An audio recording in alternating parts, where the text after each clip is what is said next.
Hey guys what's up. सो आज मैंने एक ऐसी फिल्म देखी जिससे हम सबका बचपन जुड़ा हुआ है। जी नहीं, मैं चार्लीज एंजल्स और बिंदास की super dubbed version of scary movies की बात नहीं कर रहा हूं। मैं बात करना चाहता हूं द सुपर मारियो ब्रोज, जो कि इस हफ्ते लगी है सिनेमा घरों में। But before starting the review I be really glad like always and all YouTubers of the world if you could please support me by subscribing to my channel. Let's start. हम सब का जो बचपन है वो Mario खेलते खेलते बीता है, और हमारा आई थिंक बहुत से लोगों का ये फेवरेट गेम था। मारियो हो गया, कॉन्ट्रा हो गया, डोंकी किंग हो गया, बॉम्बरमैन हो गया। Kids have grown up, the 90s kid knows this, you know. बस स्कूल से आते ही बस वीडियो गेम चाहिए साथ में, है ना। हर हफ्ते वो नए कैसेट्स लाते थे और गेम्स खेलते थे। Like those were the days man. 90s kid can really relate. आजकल के बच्चे तो पता नहीं क्या करते होंगे। सुपर मारियो की जो कहानी है वो बेसिकली जो गेम पैटर्न था वही फॉलो है। इसमें भी एक वो जो हमारा वो जो लिजर्ड होती है, वो छिपकली टाइप का कछुआ होता है, जो भी उसको कह लो, वो ब्रह्मांड पे राज करना चाहता है। या फिर ये कह सकते हो ये जो इनका मशरूम वर्ल्ड है या फिर इनका जो एलियन वर्ल्ड है उसके ऊपर वो कब्जा करना चाहता है और राजकुमारी से शादी करना चाहता है। तो मारियो और लुइजी जो है वो रियल लाइफ में प्लम्बर्स हैं।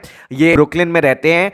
एक दिन शहर में पानी भर जाता है ब्रुकलिन शहर में, तो ये पाइप सही करने के लिए अंडरग्राउंड जाते हैं और वहां से they are transported into this magical world of creatures of Donkey Kong, princess, और ये जो हमारे प्यारे प्यारे मशरूम और मारियो के कैरेक्टर्स हैं उस वर्ल्ड में वो ट्रांसपोर्टेड हो जाते हैं। वो एक पैसेज या फिर एक टनल के थ्रू जब जाते हैं तो वो लुइजी से सेपरेट हो जाता है और वो मशरूम वर्ल्ड में चला जाता है और लुइजी एक पाताल लोक टाइप की जगह में चला जाता है। So now it's Mario's quest, like he will team up with the princess and his toad, और मिलके वो लोग अपना वो जो उस वर्ल्ड है उसको बचाएंगे, साथ में मारियो लुइजी को भी बचाएगा। तो यही बेसिकली फिल्म की कहानी थी। अब बात कर लेते हैं फिल्म के पॉजिटिव एस्पेक्ट के बारे में। सबसे पहली बात तो इस फिल्म का म्यूजिक बहुत ही औसम है। लाइक हम जो मारियो में म्यूजिक सुनते थे हर स्टेज पे, यू नो, जब वो जो स्टेजेस की म्यूजिक होती थी, जब जब टाइम रन आउट होता था तो जो फास्ट म्यूजिक आती थी, या फिर जब वो स्टार लेता था तब जो म्यूजिक आती थी, या फिर जो वो मशरूम खाता था और वो बड़ा हो जाता था तब जो म्यूजिक आती थी। So the music composer straight true to the game of the music, और उन्होंने जो फिल्म बनाई है वो उसका जो पूरा म्यूजिक है वो गेम के म्यूजिक के ही सेंट्रिक रहा। So I like that and I like the characters, like they were really cute characters. The toad shape, the toads, the mushrooms, they were really cute. The star kid, the penguins, या फिर जितने भी characters ले लो, बहुत से characters थे।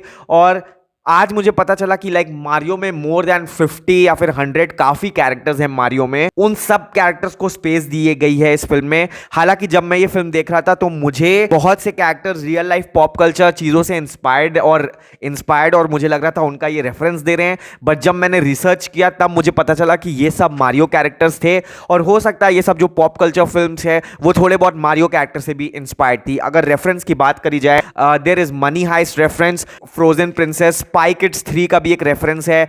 जब वो एक चेसिंग सीक्वेंस है वो एकदम वहां से इंस्पायर्ड लगता है। इवन हैरी पॉटर का भी मेरे को एक जगह एक रेफरेंस लगा।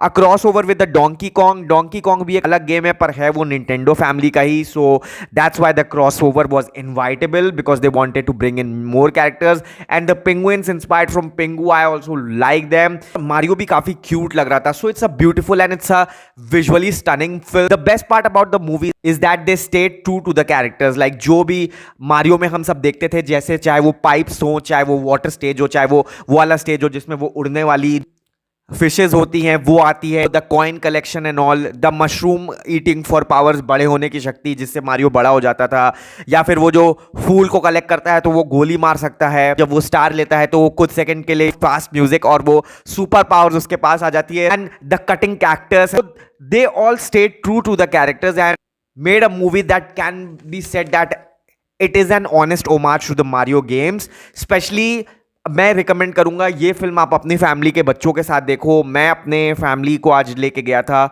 मैं बच्चों के साथ ये फिल्म देखने गया था बिकॉज मैं उनको ये दिखाना चाहता था कि ये मेरा बचपन था, क्योंकि ये हमारा बचपन है और हमारा बचपन इसके सेंट्रिक ही रहा है। और आजकल के बच्चे कुछ नहीं, उनका बचपन मुझे नहीं पता कैसे बीत रहा है, सिर्फ buttons and phones and mobile phones में बीत रहा है, क्योंकि मुझे नहीं लगता जो आजकल के बच्चे हैं because of the modern times और फिर टेक्नोलॉजी कह लो, द फोन्स एंड ऑल, वो इतना एंजॉय करते हैं जितना शायद हमने अपने बचपन में एंजॉय किया हो। And same goes that like हमारे जो पेरेंट्स हैं उनका बचपन हमसे और अच्छा था, क्योंकि उनके बचपन में तो टेक्नोलॉजी ही नहीं थी। सो वो लोग खेत खलियान में खेलते कूदते थे। So it's like that. और पता नहीं आगे एआई के आने के बाद पता नहीं क्या होगा, भगवान भगवान ही मालिक है आगे बच्चों का बचपन कैसे बीतेगा। Some honorable mentions that I want to tell is that I think इस फिल्म में जो thrillers थे, like they have introduced good action sequence, good thrills, good punches and all. Notable mention scenes जो कि मैं जिनका notable mentions देना चाहूंगा, chase sequence, the spy chase sequence, I really like that sequence. The training sequence जहाँ पे Mario की training हो रही है, प्रिंसेस उसको ट्रेन कर रही है to overcome the obstacles, I like that scene. And especially the Donkey Kong arena fight scene, I really like that scene. So ये थे मेरे honorable mentions। अगर आपको देखना है ये फिल्म देख लो अपने बच्चों के साथ या फिर अपने फैमिली के बच्चों के साथ। ये फिल्म देखोगे तो एक अलग ही एक्सपीरियंस रहेगा। You will really have great time, you will cherish your memories and it will take you back जब आप बच्चे थे और जब आप मारियो खेलते थे। Take care. If you like this video please support me by subscribing to my channel. Take care, lots of love.